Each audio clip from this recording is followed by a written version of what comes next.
These Palestinians won back their land, lost to Israel 70 years ago. What they're getting are bullets and tear gas.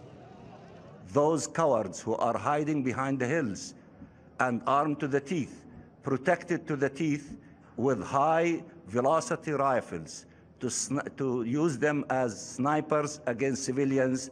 Shame on them. They are the cowards who are facing defenseless civilians and killing them as one would go hunting in the open fields. Since these protests began nearly a month ago, dozens of Palestinians have been shot dead by Israeli forces and thousands injured. The United Nations has called the loss of life deplorable and said Israel seems to have repeatedly used live rounds and excessive force against unarmed demonstrators. And hospitals in Gaza are finding it hard to cope, their resources already limited by Israel's 11-year blockade. Our medical resources have hit rock bottom. The health authorities must provide more medical supplies for us to continue to treat the patients. But the violence has not slowed the Palestinians' great march of return. Their numbers are growing, most young men.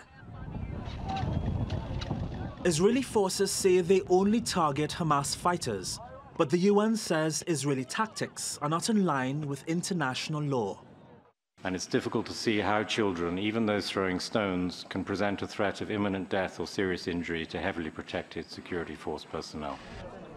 The Palestinians call the creation of Israel the Nakba, or catastrophe, and plan to protest until its 70th anniversary on May 15th. But international observers are increasingly concerned. The day before, the United States is also due to go ahead with its controversial decision to open its embassy in Jerusalem. And that's expected to fuel more protests and possibly another lethal response from Israel. Regan Levine's TRT World.